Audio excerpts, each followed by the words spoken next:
Hello and welcome. आप देख रहे हैं run out with Richa and Rajiv. Rajiv, हम हमेशा ये बात करते हैं who is India's greatest batsman. ये डिस्कशन काफी सालों से होती है, हर जनरेशन में आई थिंक सबके फेवरेट्स अलग होते हैं, but this conversation continues. And हमेशा एक काउंटर अटैक होता है कि आपके फेवरेट कौन है, मेरा फेवरेट कौन है।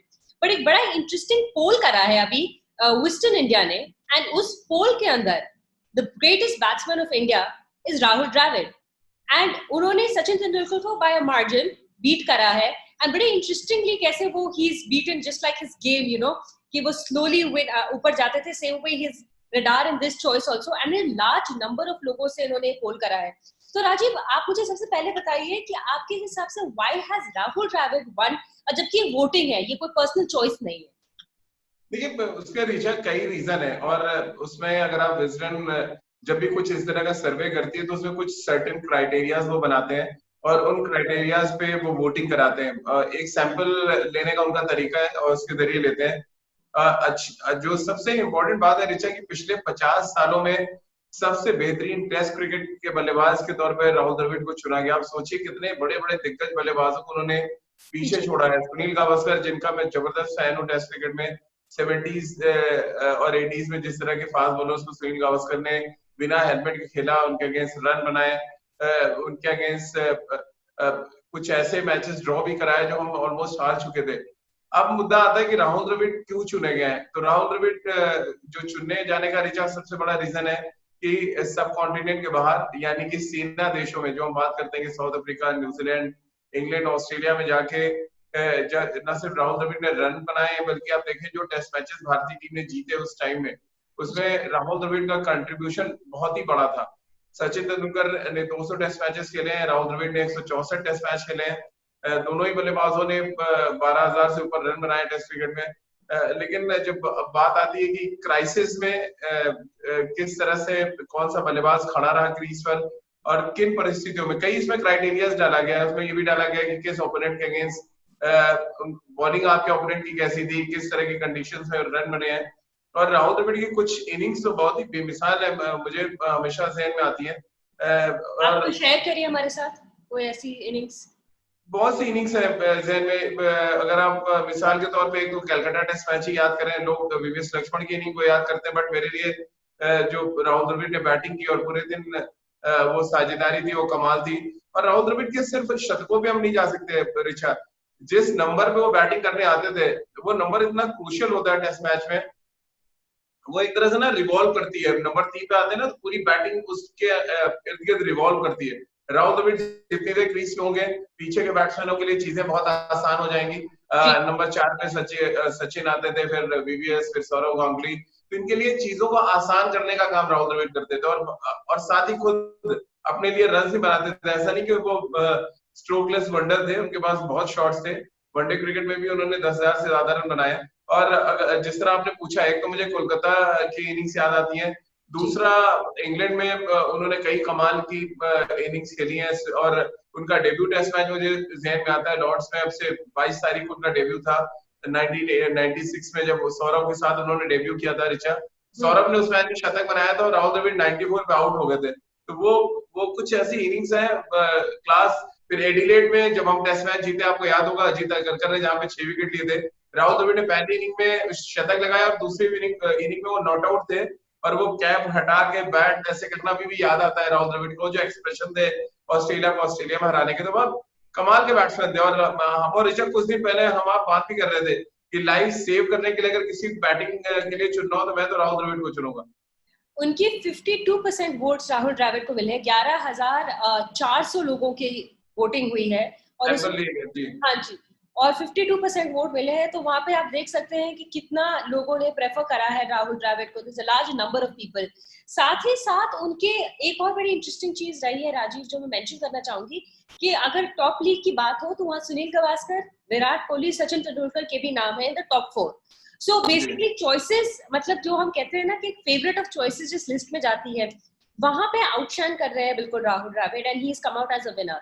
इससे मैं एक चीज जरूर कहना चाहूंगी कि modern day cricket should learn something from these kind of polls. What do you say?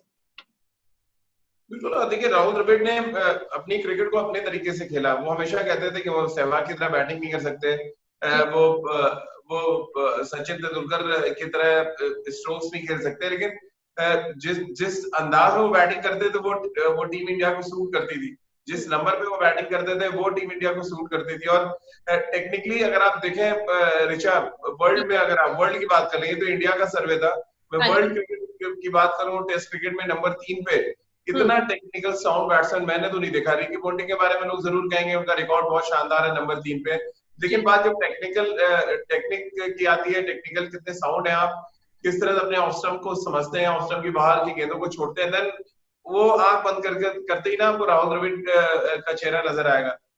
और जैमी उनको बोलते भी थे रिजर्व यानी क्रीज में अगर टिक गए तो फिर वो जमे ही रहेंगे। और आज देखिए, अब मुझे लग रहा है अनसंग हीरो है इंडियन क्रिकेट के, एक्चुअली उनके बारे में चर्चा बहुत कम होती है। आज चर्चा इसलिए हो रही है कि विजडन ने उनको सचिन के ऊपर चुना है, सनी भाई के ऊपर चुना है, विराट कोहली के ऊपर है, जी.आर. विश्वनाथ एक और बैट्समैन जिनके बारे में बात नहीं होती है, अयाज सर वगैरह बताते रहते हैं हम लोग को कि संकट मोचक थे, यानी 18 सेंचुरियां जिसमें इंडिया ने या टेस्ट मैच बचाए या टेस्ट मैच जीते, उनके ऊपर भी चर्चा हुई है। जो 16 बैट्समैनों की लिस्ट है जिसमें ये वोटिंग हुई है, उसमें जी.आर. विश्वनाथ का नाम भी है। बट राहुल द्रविड़ बिल्कुल डिजर्व करते थे ऋचा, और मुझे लग रहा है बहुत ही अच्छी बात उनके खुद के लिए कि जो कहते हैं ना, रिकॉग्निशन आपको खेलते समय नहीं मिला, वो मैदान छोड़ने के बाद अब जब आप अंडर 19 टीम की कोचिंग कर रहे हैं, आप एनसीए के डायरेक्टर हैं, तब आपको ये रिकॉग्निशन मिल रहा है। तो राजीव, अल्टीमेटली बात तो वही आती है कि रिकॉग्निशन इसलिए मिला है क्योंकि उन्होंने इतना अच्छा गेम खेला है, and he is a very, वो एक ह्यूमिलिटी उनमें दिखाई देती है उनके गेम में, वो उनके गेम में भी दिखाई देती थी, वो बिल्कुल उनके नेचर में था, एंड तभी he was called the wall of cricket because it was so dependable, and शायद इसी के कारण आज वो ये कॉन्टेस्ट भी जीते हैं। राजीव, मैं आपसे एक आखिरी सवाल पूछना चाहूंगी इस बारे में। अगर हम राहुल द्रविड़ को आज देखते हैं, आपके हिसाब से इंडियन टीम में अभी कोई उनके तरीके का कोई है, या आपको लगता है कि वो पॉइंट बहुत मिसिंग है, और the times have really changed now?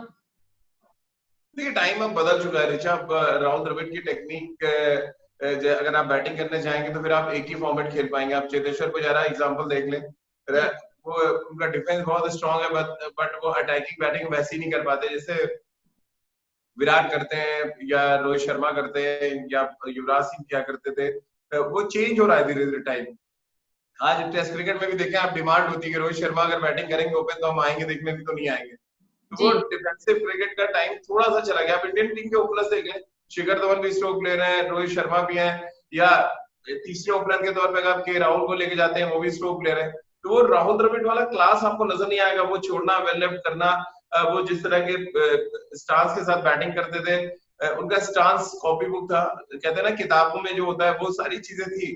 तो वो उनका एक अलग अलग जॉनर है। कहते हैं ना, वो लता जी है, बाकी सब लोग गाने वाले वर्सटाइल बहुत आएंगे, सुनिधि चौहान आ गई है, श्रेया घोषाल आ गई है, और तमाम सिंगर्स आए, लेकिन लता जी है तो वही राहुल द्रविड़ के साथ है। वो उनका जॉनर ही अलग है। वो उनको उनके जैसे आप बैटिंग करने जाएंगे तो फिर आज के दौर में जगह नहीं बनेगी। हाँ, लेकिन हो सकता है उनके जैसे रिकॉर्ड्स अगर आप अपने नाम कर लें तो फिर 15-20 साल के बाद शायद आपकी भी चर्चा हो, आप भी वोटिंग में शामिल कर लिए जाए। बिल्कुल राजीव, जो आपने यहाँ पे कंपैरिजन दिया है बिल्कुल सही करा है, और बिल्कुल सही कहा है that his genre is completely different, और जिस तरीके से उन्होंने अपने आप को इस गेम में एक्सेल करा है, तभी he is coming out on polls like this as the best batsman of our Indian team ever. So thank you Rajiv for all the input, and congratulations to Rahul Dravid for such beautiful work that he has done for Indian cricket and for winning this contest.